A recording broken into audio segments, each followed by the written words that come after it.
suis Pierre-Adrien Dumas, pasteur de l'Église protestante unie de France, en poste à Danteuil-les-Maux et Coulommiers, en Seine-et-Marne. Et dans le cadre de mon ministère pastoral, je suis aumônier à l'AEDE, dans l'établissement des Cervins, qui jouxte mon presbytère. Et donc ça fait presque 4 ans bientôt que j'accompagne des personnes en situation de handicap. Alors apporte à la fois un soutien dans l'accompagnement que peuvent nous apporter les Écritures, et puis dans ce rapport fraternel que je peux entretenir avec eux et que je cultive. Ils t'aiment beaucoup, hein? Et on s'aime beaucoup, oui. C'est bien.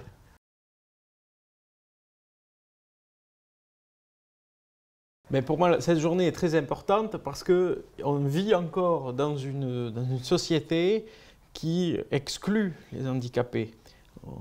On a l'impression qu'on a fait beaucoup d'efforts depuis le 19e siècle pour les aider, pour les inclure dans notre vie, mais il y a encore beaucoup de travail à faire, que ce soit dans la société, que ce soit aussi dans nos églises, pour les différents handicaps qui se présentent à nous, que ce soit moteur ou mental. Et je trouve qu'on a encore du travail à fournir par rapport à ce que disait le pasteur John Bost au XIXe siècle. Ceux que tous repoussent, je les accueillerai au nom du Christ et je mettrai des fleurs sous leurs pas. On a encore beaucoup de travail pour accueillir ceux qu'encore aujourd'hui on repousse.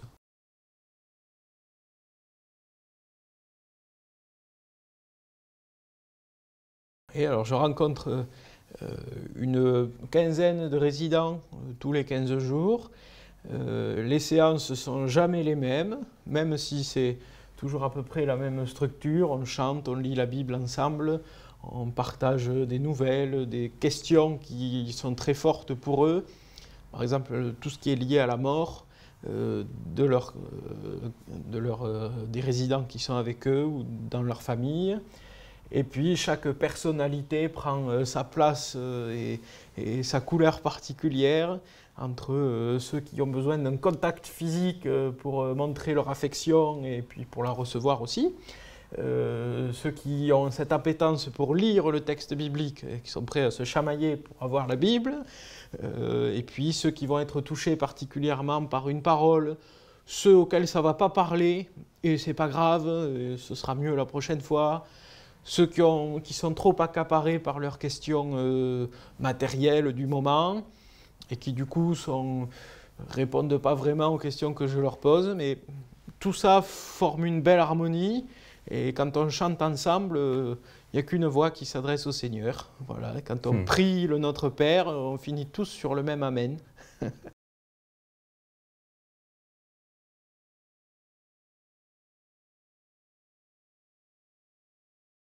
Dans mon engagement, que ce soit pour l'AEDE ou dans mon ministère pastoral, ou dans le domaine de la diaconie, quand je suis amené à m'y engager, ce qui porte cet engagement-là, sont toujours les paroles du Christ dans l'évangile de Matthieu. Ce que vous avez fait au plus petit, c'est à moi que vous l'avez fait.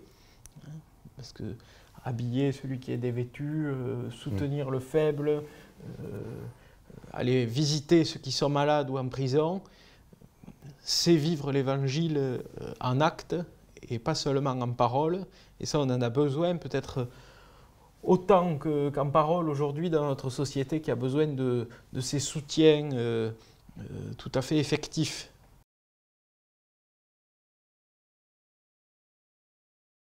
Oui, alors j'ai la chance de ne pas y aller tout seul, d'avoir une autre bénévole qui vient avec moi. Et donc il y a à la fois cette émulation de vivre ce temps-là entre bénévoles. On se soutient, on se donne des idées, on prie aussi les uns pour les autres. Et puis, aider ces personnes en situation de handicap, c'est une bulle d'oxygène dans notre monde parce que eux, quand ils nous aiment, c'est à 100% et c'est du vrai. Quand ils sont en colère, c'est la même chose. Il n'y a pas de faux semblant, il n'y a pas d'hypocrisie avec eux. Et donc quand une des résidentes me prend par le bras, je sais que c'est un véritable amour. puisque l'amour qu'on offre, eux aussi, ils le rendent bien, ils nous offrent beaucoup d'amour, un peu comme le Christ, qui nous accueille dans sa grâce, qui nous offre son amour sans condition. On est nous aussi appelés à le partager, à le vivre avec les plus pauvres. Donc il y a beaucoup de joie à aider son prochain, parce que c'est nous qui sommes aidés finalement.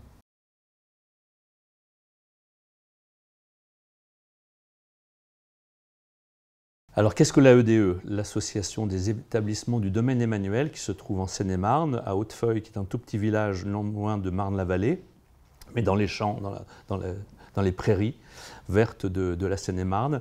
L'AEDE accueille des personnes qui sont en situation de handicap psychique et différents handicaps de ce type. On a à peu près, sur les 30 établissements que nous gérons, à peu près 1500 personnes accueillies et à peu près un peu plus d'un millier de salariés. Nous avons aussi un établissement dans le Bas-Rhin qui est près de Wissembourg, et où là-bas nous avons 2 établissements. Donc c'est une association qui vient de fêter ses 70 ans, donc qui est pas un jeune poussin de l'année, mais qui est une moyenne association dans le milieu du handicap, et nous sommes je dirais, une association qui se définit comme chrétienne, voilà, engagée de ce point de vue-là. Tout le conseil d'administration, d'ailleurs tous sont des chrétiens engagés d'une manière ou d'une autre. L'association, donc, à 70 ans, est née d'une petite église ménonite qui était à Châtenay-Malabry et qui s'est développée. Et l'extension de ce qui s'est fait à Châtenay-Malabry s'est retrouvée en Seine-et-Marne, puisqu'il avait la possibilité, au travers d'une personne qui était présente sur place, qui avait un terrain, qui avait la possibilité de développer aussi des établissements, de pouvoir ouvrir des lieux d'accueil pour les personnes handicapées.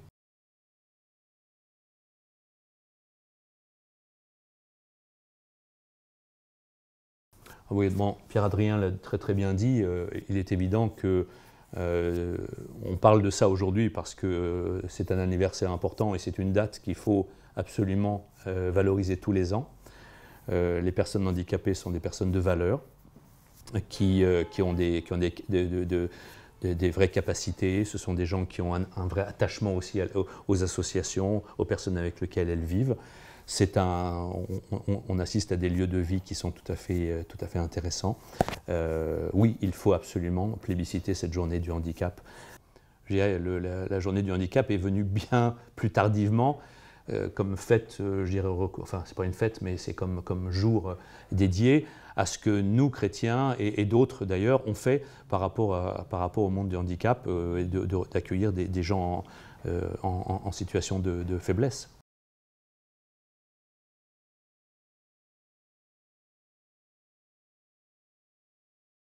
Moi, j'ai pensé plutôt au livre des Proverbes. J'ai deux, trois versets dans le livre, le chapitre 31 d'abord, qui nous dit « Parlez à ceux qui ne peuvent pas parler pour eux-mêmes, pour les droits de tous les démunis, parlez et jugez équitablement, défendez les droits des pauvres, des démunis et des nécessiteux. » Donc nous avons dans nos établissements des gens qui sont sans voix, qui ne parlent plus parce que leur déficience est très importante, et qu'aujourd'hui, ils sont en capacité de verbaliser des choses. Ils le verbalisent d'une manière tactile, certainement, mais pas avec leur voix. Donc ces gens-là ont besoin d'être défendus. Et je pense que la parole des Proverbes, Dieu nous incite à défendre ce genre de personnes. Un autre texte qui nous dit aussi que de défendre les nécessiteux est quelque chose qui, en tant que chrétien, en tant que croyant, nous fait du bien à nous, parce qu'on se décentre de nous-mêmes, parce qu'on ouvre notre foi à le communiquer avec les autres. Et ça, c'est vraiment une valeur. Et Dieu nous dit, ça va te faire du bien si tu le fais. Donc, c'est bien d'être chrétien dans sa propre église, dans son univers de prière et de partage biblique, mais je dirais encore mieux, je ne sais pas si c'est le bon terme, mais c'est encore mieux d'être aussi ouvert vers le monde extérieur. J'invite les jeunes chrétiens évangéliques d'aujourd'hui à pouvoir s'investir d'une manière ou d'une autre, comme bénévole ou comme salarié, parce qu'il y a des postes à pourvoir, bien évidemment, quand on a un millier de salariés, c'est-à-dire un certain nombre de qualités professionnelles tout à fait différentes. depuis la direction générale jusqu'aux personnes, aux médecins, aux psychiatres, aux psychologues, et aux infirmiers, infirmières et autres. Voilà, il y a toutes sortes de professions qui sont représentées dans nos établissements. Un autre texte auquel je pense, si tu me permets, un texte qui est donc dans le livre des Galates, qui est intéressante, c'est un moment à la fin du chapitre 2 de mémoire où Paul et les disciples sont en train de parler de l'évangélisation mondiale, et il y a Jacques, le frère de Jésus, qui est là, et Paul dit moi je vais m'occuper de cette partie du monde, et les autres disciples disent je vais m'occuper. Et à la fin de ce texte, il est dit, la recommandation qui est faite à Paul, mais souviens-toi que la première chose importante, c'est de se souvenir des pauvres et des démunis. Ils sont en train de se répartir l'évangélisation du monde d'une certaine manière, mais il dit, les personnes en situation de faiblesse sont quand même votre première priorité. Et moi je trouve que c'est incroyable bon, peut-être que des théologiens vont me dire que la chose la plus importante c'est de discuter des textes bibliques quant à leur valeur théologique. Mais je trouve que la valeur théologique de ce texte-là, c'est de nous dire, mais attention, la théologie c'est aussi des choses pratiques. Très, très pratique, et pas uniquement des choses théoriques. Voilà. Donc, voilà, ce texte m'importe. Il était, un de nos anciens administrateurs, Gilbert Kloffenstein, était vraiment soucieux que ce texte-là soit vraiment, fasse partie de notre réflexion. Tout le temps, dans nos partages bibliques, puisque notre conseil d'administration, où il n'y a que des gens engagés d'un point de vue chrétien, nous sommes tous des fidèles lecteurs de la Bible, et ce texte-là était une base de notre réflexion.